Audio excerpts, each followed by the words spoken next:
граѓани, почитувани представници на медиумите, дами и господа.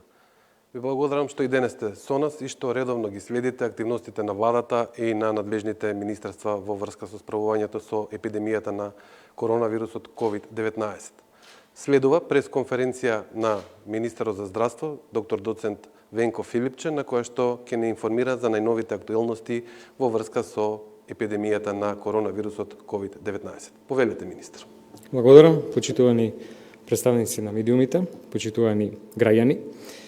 На барање на председателот Стево Пендаровски, а како резултат на заклучоците од лидерската средба, која се одржа пред 2 дена, Комисијата за заразни болести изготви протокол за спроведување на изборната кампања и за денот на изборите, односно за целокупниот процес на гласање. Овој протокол беше едногласно поддржан од сите членови на комисијата и истиот мора да се спроведува целосно и без исклучоци за да се заштити здравјето на граѓаните. Сите лидери на политички партии на лидерската средба се изјасниле дека здравјето на граѓаните е на прво место и затоа очекувам дека сите партии, нивните членови и учесниците во изборната кампања и изборниот процес овој протокол ќе го почитуваат. Протоколот произлегува од генералните препораки за заштита на граѓаните од COVID-19, кои во овој момент се на сила и ќе останат на сила и во наредниот период. Дополнително, тој предвидува мерки и ограничувања кои прецизно го регулираат начинот и спроведување на изборната кампања, поединечните активности на партиите, движењето и организацијата на собирите и на крајот здравствениот протокол за денот на гласањето. Протоколот е составен од 4 дела кои би сакал да ги презентирам, а потоа истите ќе бидат доставени и до председателот на владата Оливер Спасовски и секако до председателот на државата господин Пендаровски. Во однос на предизборната кампања, согласно генералните препораки на Комисијата за заразни болести, а врз основа на кои се темелат генералните правила за движење, социализација и комуникација на луѓето, одржување на сите активности на партиите во кампањата, но и пред неа, треба да се одвиваат исклучително почитувајќи ги физичката дистанца од 1,5 до 2 метри, која и сега препорачена, останува да важи во целиот следен период. Понатаму задолжителното носење на заштитна маска или прекривка на устата и носот при реализација на сите активности и комуникација за време, но и пред кампањата, согласно вазечките уредби, секогаш на затворено, а на отворено кога не може да се одржи физичката дистанца и задолжително често миење на рацете и дезинфекција во насока на превенција. Во однос на спроведувањето на кампањата, предлозите се: при одржување на било какви собири и други настани како дел од кампањата, мора да се почитуваат сите овие мерки кои што ги наброив. Собирите кои што се одржуваат на отворен и на затворен простор, секогаш почитувајќи ги овие мерки и согласно тоа бројот на учесници. Дури и за помали собери да се користат разгласни уреди за озвучување, за да се избегне концентрирање на луѓето на помал простор.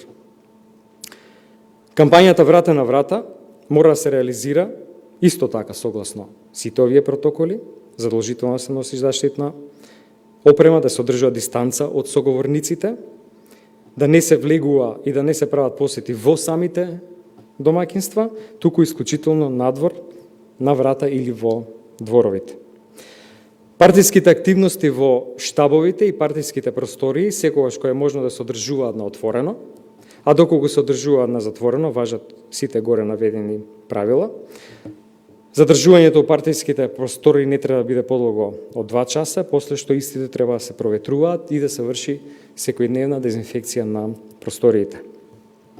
Мобилните штандови, односно пултови за делење на рекламен материјал, не треба да служат како места за собирање на голема бројка на граѓани, да нема голем број на активисти на еден штанд, не повеќе од 2 и сите да носат заштитна опрема согласно протоколите.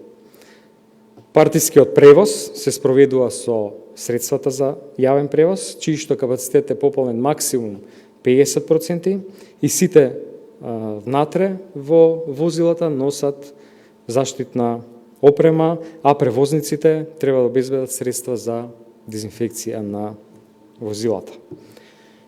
Во однос на денот на изборите, членовите на гласачките одбори, сите акредитирани наблюдувачи мора да носат заштитни маски и ракавици. Во просторијата седат со отворени прозори или ја проветруваат секој час. На секој избирачко место задолжително мора да има средства за дезинфекција на рацете. Гласачите пред влезот на избирачкото место чекаат во ред на дистанца од 2 метри. При самото влегување во внатрешниот простор најпрво ги дезинфицираат рацете. При подавање на личната карта ја симнуваат кратко маската за идентификација и при тоа држат потребната дистанца од членовите на избирачкиот одбор. По гласањето повторно ги дезинфицираат рацете. Во просторијата никогаш нема истовремено повеќе гласачи од бројот на боксови за гласање. Доколку постои можност, а зашто треба да се консултира Државната изборна комисија, се препорачува зголемување на времето за гласање за 2 часа за да се избегнат поголеми гужви. Дозволете да ги повторам заклучоците и проекциите на комисија во однос на ширењето на вирусот во наредниот период.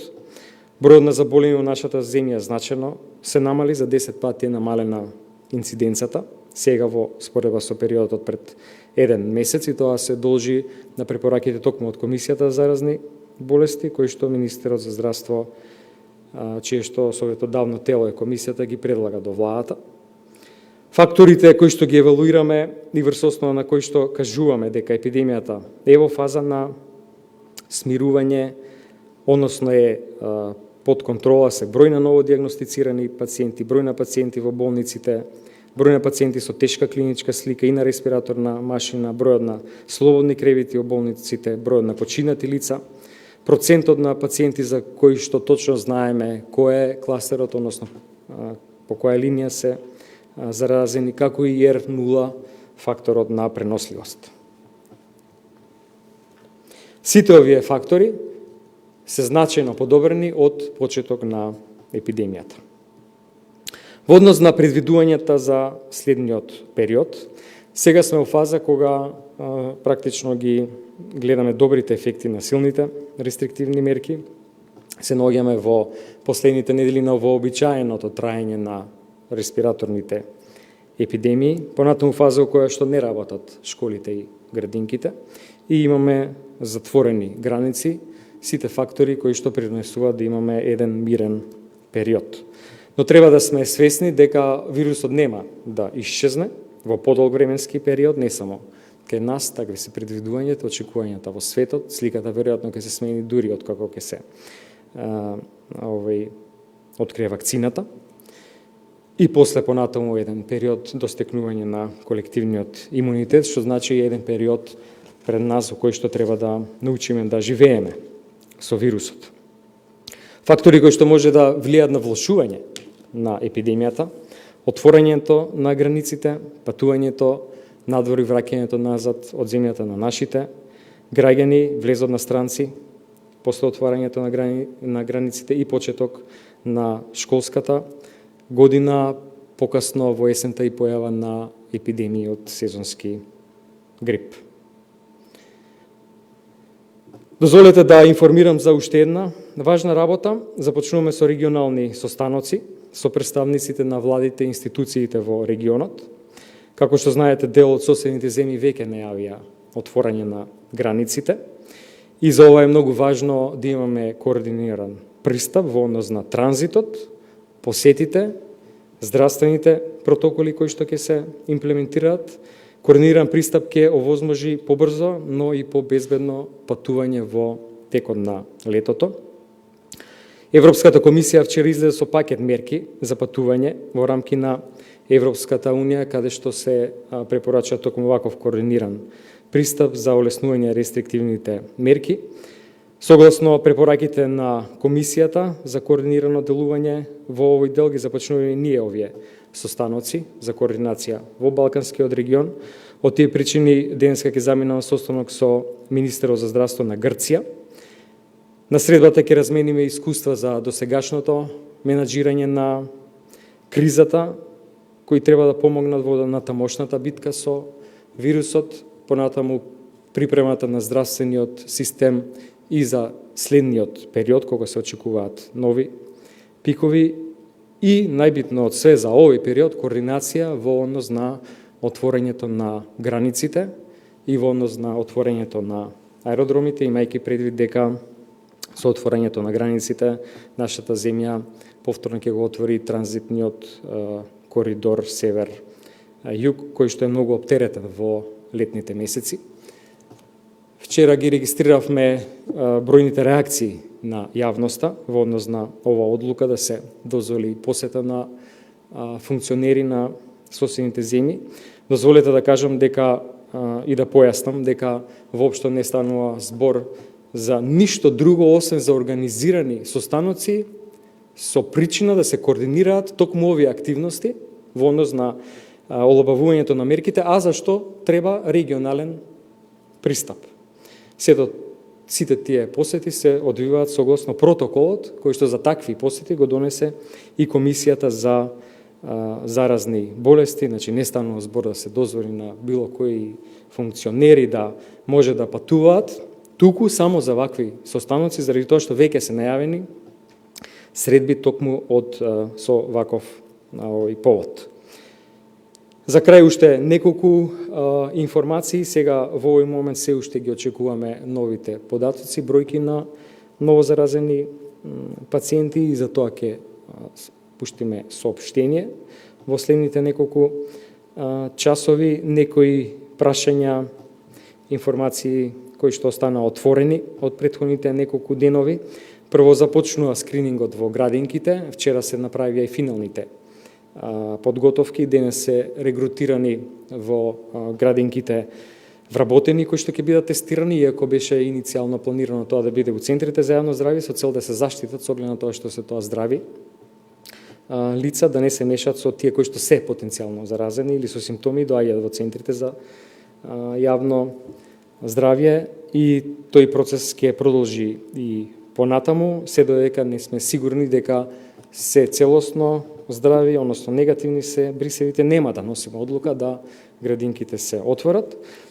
Уште неколку отворени прашања остана во однос на кластерите од некои медиуми, со оглед на тоа што тимот во Институтот за јавно здравје интензивно работеше изминатиот период на кластерите во Куманово и тие се сега спремни и заедно со информацијата за новите податоци и бројки може да ја споделиме со медиумите и во следните денови ќе бидат спремни и кластерите во Скопје по истата методологија на изработување. Тоа е оној сличен начин, еден графикон на кластер како што пред повеќе време го прикажавме за Дебар. Благодарам.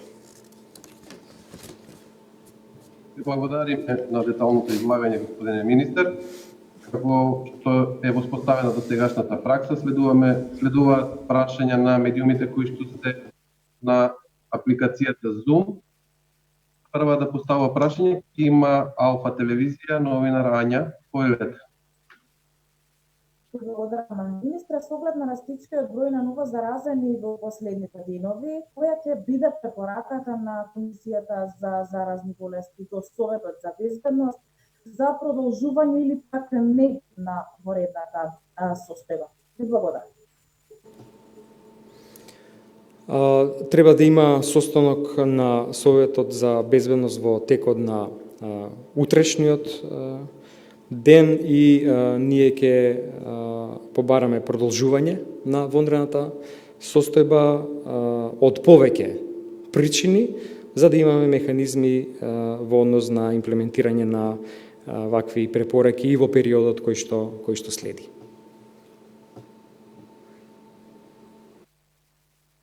Благодарам. Следува прашање од Александар Динев, Сител телевизија. Добар ден. Министре, споменавте дека веќе почнувате координација со министрите за здравство од соседните земји. Такво соопштение испративте вчера од Министерството. Има ли првични идеи како ќе се патува и под кои услови? Дали ќе се бараат задолжителни брисеви, имајќи во предвид фактот дека Европската комисија не препорачува имунолошки пасоши, дали во иднина, односно летниот период, планирате да го укинете задолжителниот карантин кога ќе се отворат границите за граѓаните? И уште едно прашање, кога го споменавте скринингот во градинките, тој почна денеска и официјално во неколку скопски градинки, меѓутоа не кажавте датум кога ќе бидат отворени градинките. Има ли логика да се тестираат вработените во градинките сега, да им се земаат брисеви, а да се отворат дури по неколку недели, 2 до 3 недели или месец дена? Што ако во меѓувреме некој од вработените се инфицира со вирусот? Да, тоа представува ризик, меѓутоа не е само брисот како брис еден податок, туку и многу други податоци во однос на околината, семејството, условите, контактите во кои што живеат вработените. Значи нема да им биде земен само брис, туку ќе се направи соодветна епидемиолошка анкета.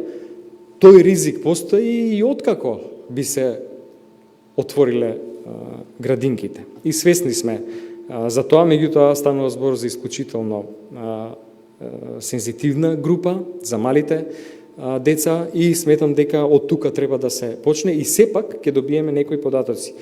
Ќе се откријат асимптоматските носители и тоа е целта во сите ризични групи кои што сега ги таргетираме во смисла на ваков пристап со таргетиран скрининг. Во однос на патувањата, токму тоа прашање за кој што постојат различни ставови, различни национални политики, сакаме да ги искоординираме. Од една страна, некои земји бараат тестирање пред патување, други најавија дека нема да бараат, а ние за таа цел, посебно имајќи предвид дека може да бидеме многу оптеретени со патници кои што транзитираат, но и наши граѓани кои што сакаат да патуваат, вклучително и странци. Во таа смисла ќе размислуваме и за алтернатива на карантините, доколку се одлучи на таква работа, но најбитно од се е времето кога тоа ќе почне. Сметам дека ќе произлезе од токму овие состаноци. Значи да имаме барем на ниво на регионот еден унифициран пристап, за да нема збрка, за да не биде дека една работа се бара во една држава, па за друга во транзит нешто сосем друго, или на крајната дестинација повторно некоја трето барање. Во таа смисла се координативните состаноци, јас верувам дека повеќе информации ќе имаме во текот на следната недела. Благодарам, министре. Следува Мефаил Исмаили од телевизија. Здраво, министре, значи имам две прашања. Едното е во врска со тоа дека гледаме дека во последното време, иако некои мерките како што се носењето на маските и на улица и на затворените простори, малку помалку се почитува, и дали е планот на вашиот план, дали ќе имате конкретни други мерки за тоа и дали ќе се воведат казни на граѓаните, бидејќи секој ден и повеќе само на затворени простори ќе се носат. И како подпрашање, дали мислите и вие да действувате како некои држави во регионот кои што веќе одлучија за казните до сега што се донесени за граѓани кои што не ги почитувале овие мерки да им се прости? Кој е вашиот план во нас? Многу лошо се слушаше, доколку разбрав, инсистираме да се почитува носењето на заштитните маски и апсолутно институциите да го контролираат тој процес. Мора да сме сите свесни дека тоа е единствениот начин на превенција. Ја мора да ве замолам да го повторите второто прашање. Да се повтораме, слушате сега подобро?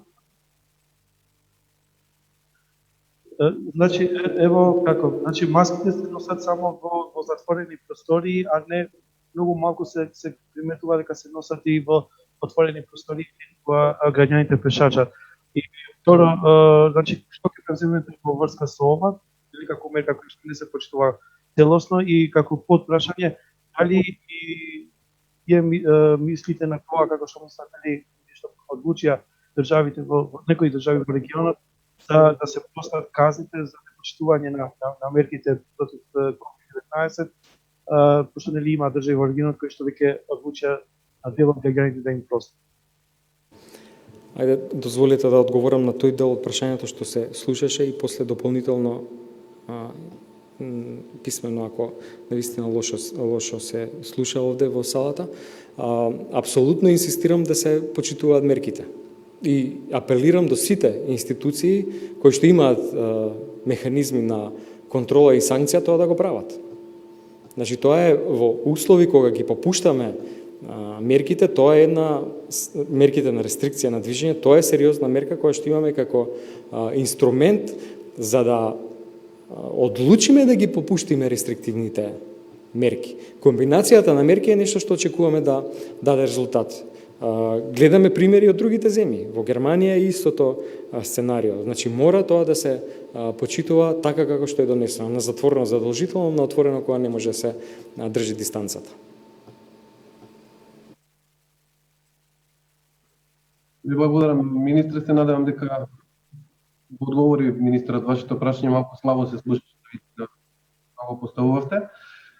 Следува Елена Ивановска-Мукоска од телевизија Телма, повелете. Добар ден. Министра, колку што ве разбрав во презентирањето на почетокот, на протоколите на партиите ќе им бидат на некој начин дозволени, има протоколи за сите видови на предизборна кампања. Дали имаше можност и дали размислуваше воопшто Комисијата за заразни болести да предложи некакви ограничувања за тоа колку луѓе може да присуствуваат на собирите или пак воопшто да не се применува кампањата, односно одењето од врата на врата, со оглед на тоа што без разлика што паралелно одат сите оние три мерки на предпазливост, дистанца, носење заштитна опрема, знаеме дека не може да се контролираат по големи маси на луѓе како ќе се однесуваат, дали ќе го одржуваат простор, дали сите ќе имаат маски кои ќе се соберат 1000 луѓе или неколку илјади луѓе, како што знаеме дека има ситуација на митинзите. Тоа ми е првото прашање. Второто прашање ми е поврзано со предлогот за вонредната. Кажавте дека ќе предложите, но може ли да образложите кои се причините поради кои трет месец ќе има вонредна состојба ќе предложите до председателот?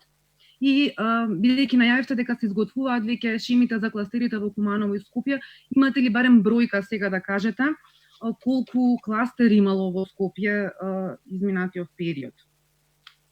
Бројките дозволете да одговорам во соопштението што ќе го пратиме, може и цело едно соопштение во врска со бројките за кластерите. Во однос на водрената состојба, нас не е потребно да таа се продолжи заради тоа што дел од мерките кои што ги препорачуваме важат за време на водрената состојба, многу е битно тие да важат и понатаму. Значи битно е да имаме инструменти во рацете да работиме со овие механизми во однос на рестрикцијата на движењето, уредбите кои што важат и така натаму, заради тоа што е уште важно да имаме инструменти кои што овие препораки на Комисијата за заразни болести практично може да се имплементираат преку владата. Во однос на мерките, сите тие се врз основа на препораките кои што и сега се на сила. Значи не може да има големи собери и не треба да има големи собери. Треба да има собери толку колку што е еден одреден простор, а при тоа да се почитува дистанцата од 1,5 метар до 2 дозволува. И тоа е ставено во протоколите. Исто како и оваа кампања врата на врата, како што има секојдневна комуникација на луѓето, кои што исто така мора да ги применуваат овие протоколи. Значи ништо не отстапува од тоа што е сега на сила.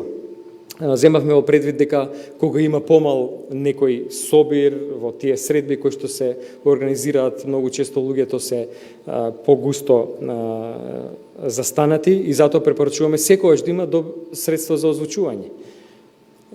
Значи да не се собираат, да не се набиваат луѓето блиско еден до други. Значи секој простор кој што може да се сместат луѓе, може да се сместат луѓе, но мора да се почитува дистанцата и да се носат маски. Значи, ова е се согласно на правилата и протоколите кои што се сега на сила. Ништо не отстапува од таа дистанца која што е вообичаено вака мора да се одржува како на затворено, така и на отворено. Апсолутно се земавме во предвид и врз основа на сите тие протоколи се сублимирани во еден документ, како имајќи предвид што се како активно се прави за време на изборниот процес, мора да се почитува.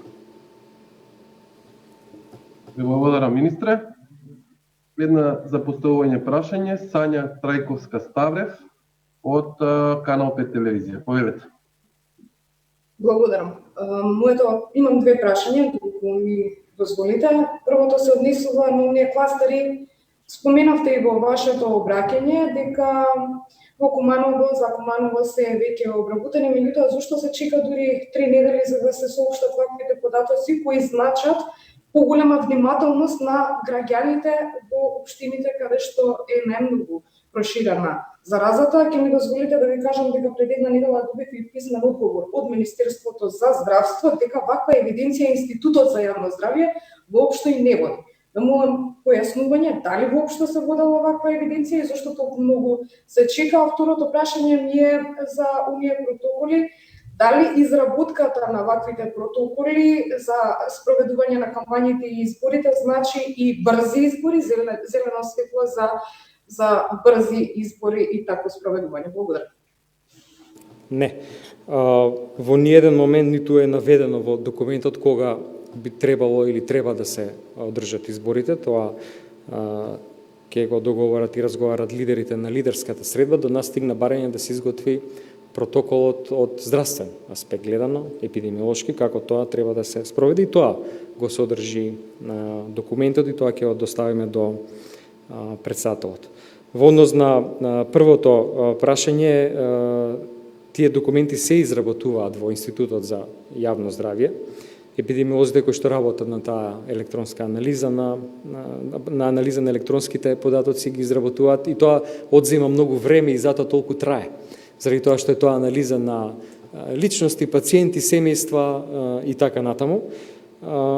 Мислам дека е тоа еден статистички, графички приказ, а сите совети граѓаните не ги влечат од тоа, туку од пристапот на епидемиолозите кога се прават анализите и епидемиолошките анкети. Значи, единствена причина зашто толку време се изготвува е заради тоа што епидемиолозите работат меѓу другото и на други анализи и мора да се работи регион по регион или град по град, така да ја дозволите ќе ја објавиме таа графичка анализа следно, после Дебар за Куманово и после тоа ќе следи Скопје. Благодарам, министр Филипче. Следен за поставување прашање Фуркан Салију, телевизија Клан. Повелете. Добар ден и од мене. Моето прашање е за првиот пациент кој што беше тргнат од респиратори. Дали е точно дека во периодот 12 дена 3 пати е тестиран и на сите тестови бил негативен, затоа што малце чудно како првиот пациент што е тргнат од респиратори е токму од 8 септември, а не од инфективна, нели, кај што се концентрирани повеќето од нашите најдобри инфектолози. Прашањето ми е конкретно, дали имате податок, дали е тестиран 3 пати во рок од 12 недели, дали на сите 3 тестови бил негативен? Не би знаел во овој момент да одговорам, ќе мора да проверам, за да ви дам точна информација, може и непосредно после конференцијата, да искомуницирам со болницата и после тоа со вас. Зошто од 8 септември и на инфективната клиника и во 8 септември се користат интензивните оделенија. Значи, на двете места се лечат пациенти кои што се на респираторна машина, вклучени експерти и од инфектологијата и од анестезиологија за манипулација со машините. Но дозволете конкретно да проверам па да одговорам, навистина не би знал во овој момент. Благодарам, министре, ќе добиете, значи, Фуркан одговор подоцна на вашето прашање. Конкретен следува Анеса Салиху од Алсат телевизија. Повелете. Добар ден. Министре, рековте дека нема да се отварат градинките додека не завршува скринингот. Кога се планира да завршува скринингот, што нели нема да почнува наеднаш во сите градови? И многу ни е важно, значи, кога ќе се донесе одлуката за отварање на градинките, дали ќе се чека да заврши скринингот во целата држава, па да има една општа слика, здравствена слика за целата држава и под какви услови, докаде сте со подготовката на протоколите. И имам и едно прашање околу изборите. Како размислувате да се држи дистанцата, кога знаеме дека денот на изборите, значи ќе има повеќе лица собиране во еден мал простор.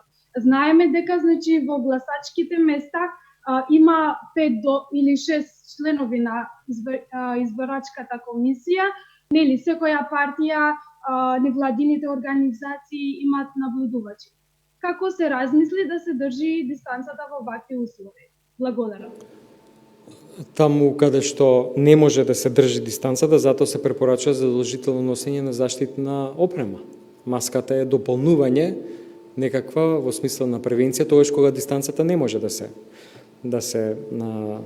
се држи, и затоа се и овие пакет на мерки со често проветрување или отворени прозори и така натаму. Така да на сите аспекти се мислеше во однос на дезинфекција, во однос на заштита, во однос на можна трансмисија. И тоа се препораки кои што и сега важат. И сега на затворен простор во некоја друга институција, во маркети исто така важат истите правила. Затоа е задолжителното носење на маски. Градинките мора да се отворат во исто време. Според сегашната проценка на капацитетите, негде 10 дена би требало да трае скринингот, имајќи го предвид вкупниот број на вработени во градинките, меѓутоа еве следниве денови како ќе почне тоа да се одвива, може да го надградуваме капацитетот па на тестови у смисла на распоред по повеќе лаборатории.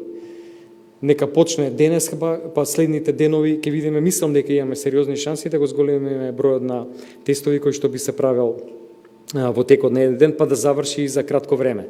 А градинките ќе се отворат сите во едно време, заради тоа што е тоа битно и за враќање на граѓаните на работа. Значи не може да отвараме една по една градинка. Благодарам, министре. Следен за поставување на прашање, Стево Башуровски од ТВ Тера Битола. Повелете.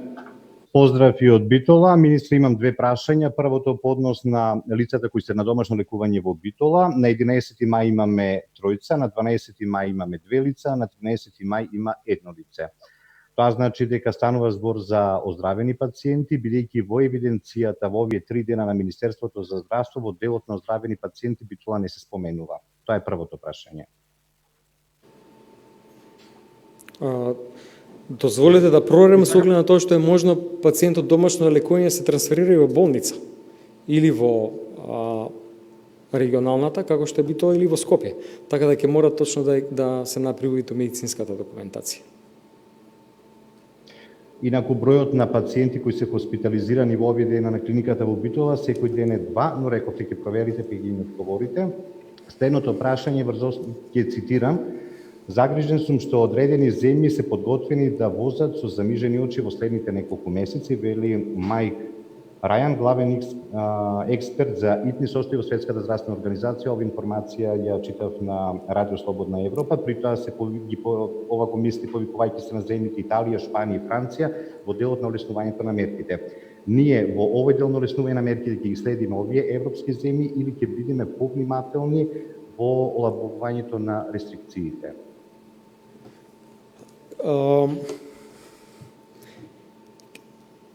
Мислам дека немаше заедничка политика, став генерално на ниво на Европа, на земјите за воведување на рестрикциите. Сите беа различни. Некаде имаше она што го нарекува тотал локдаун, значи целосно затварање, некаде имаше некои мали дуќани индустрии, компании кои што работеа, и во таа смисла треба да се разгледува разлабувањето онака како што било имплементирано. Значи, ако некоја земја почнува да враќа во функција нешто што во друга земја воопшто не било ни затворено, не може да се споредуваме. Оние 7-8 критериуми кои што ги спомнав во однос на бројот на пациенти, тешки пациенти, R0 факторот, процент на пациенти кои што знаеме од кај се заболени и тука уште неколку фактори се фактори кои што секоја земја ги анализира. Значи нема унифициран пристап. Единствено што е битно да има координација за патувањата. Се со цел да не се створи конфузија и големи гужви и чекања, а секако тоа да го зголемува ризикот. Благодарам, господине министер. Последна за поставување на прашања преку Zoom е Мирослава Бурнс од Слободен печат. Појавете, Мирослава. Благодарам. Министре, каков е сега протоколот за хронично болните? Дали треба да се вратат на работа или да продолжат да бидат дома? И исто така, многу авиокомпании веќе почнаа да продаваат авионски билети и наши граѓани во странство ги имаат купено.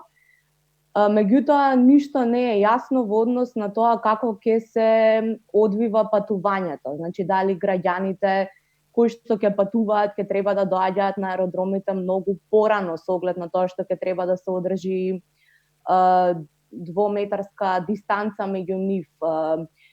Како ќе се лета, значи, дали внатре ќе треба да се носат маски, дали има некакви првични сознанија, некакви првични информации за протоколите за авионскиот сообраќај во пресрет на состанокот во Атина кој што најавивте дека ќе го имате. Со какви можеби идеи ќе пристапите во тој разговор со грчкиот министер за здравство? Во однос на авиотранспортот, ова е многу легитимна дилема која што сите имаат. Прво зависи од политиката која што ќе водат авиокомпаниите, па понатаму државите во однос на аеродромите. Како сега се најавите, очигледно дека многу тешко ќе биде да се врати авиособраќајот онака како што беше, па да има за кратко време пристап до аеродром, поминување на безбедносните процедури. Очигледно дека сега се најавите дека тие ќе траат повеќе време. Целта на состанокот во Атина е ова едно, меѓутоа уште побитно е сувоземниот сообраќај кај нас. Со оглед на големиот број на наши граѓани кои што патуваат и големиот број на странци кои што транзитираат и те и се задржуваат во нашата земја во одредени на одредени места кај што може да се застане или неколку денови можеби поминуваат, така да имаме повеќе отворени прашања. Кои ќе бидат иницијалните ставови? Сега во предвид доаѓа тестирање кое што можеби е во важност неколку денови, меѓутоа сепак не е гаранција. Може да е некаква сигурност. Се поставува прашањето кои резултати, чии резултати, какви тестови и колку време треба да важат. Понатаму што доколку околните земји имаат некаква друга политика. Верувам дека ова ќе биде една добра координативна средба за да се иницира понатаму и тој заеднички состанок на земјите во регионот. Министерот за надворешни работи е целосно во тек и на тоа ниво се разговара и во земјите на Европската унија и на ниво на регионот и во однос на и дозволете веднаш после состанокот да кажам кои се темите и кои се заклучоците. Во однос на првото прашање, да, се уште важи тоа да хроничните пациенти не одат на работа. Благодарам, господине министр. Благодарам на сите новинари кои што беа вклучени на електронската алатка Zoom, одвоја свое време и поставија прашања на оваа пресконференција. Продолжуваме и со дел од прашањата кои што се стигнати по електронска пошта. Станува збор за две прашања. Едното е од Билјана Ивиќ од Plus Info. Таа прашува: минатиот пат рековте дека скокот на заболени во Скопје се должи на мал семеен настан. Знаете ли точно колку луѓе учествувале на тој мал настан, со оглед што досега околу 30 лица излегува заразени од него? Ги знаете ли нивните други контакти надвор од семејството и колку лица се во изолација поради тој настан? Дали освен овој кластер во Скопје има и друг нов кластер на заболени и дали и кој е тој? Кластер во смисла на поголема бројка на пациенти нема, 20 се од овој настан веќе дијагностицирани заболени. така да со самото тоа што се има увид и во кластерот, се има увид и во контактите според епидемиолошките анкети. Во таа смисла сметам дека тој кластер е под целосна контрола. Ви благодарам. Следното прашање доаѓа од редакцијата на Сакам да кажам. Прашуваат кога ќе почне со работа ГОП 8 септември со редовни пациенти. Сега во болницата не се примаат редовни пациенти на прегледи или закажани интервенции, туку само случаи со COVID-19 заклучуваат од Сакам да кажам. Во болницата 8 септември има патека за пациенти кои што не се заболени од COVID. Цело време за време на оваа криза интензивна нега, ќе кажам, чиста ајде на некој начин, и операциони сали за таа намена и болнички кревети за таа намена. Значи во ниеден момент не е компрометирано ни друг нормален работен процес. Така да тоа што сега се прави оној распоред со пациентите во клиниките да евентуално се ослободи капацитетот на болницата 8 септември целосно, со оглед на тоа што сите пациенти може да се лечат на инфективната клиника, меѓутоа на тоа интензивно работиме овие денови. Благодарам, министри. Има уште едно во меѓувреме стигнато прашање. Станува збор за прашање од Нова ТВ, Менче Точи. УЈП има одлука сите што се дома од утре да одат по 2 часа на работа, а градинките не почнале со работа. Како е тоа можно? Станува збор за УЈП. Добро, тоа треба да го провериме со управата. Да. Со ова прашање практично и овој одговор од министерот Филип ќе го заокружуваме денешната прес-конференција. Ви благодарам што не следевте. Продолжете да ги почитувате одлуките и препораките на владата во насока на спречување на оваа опасна болест. Ви благодарам.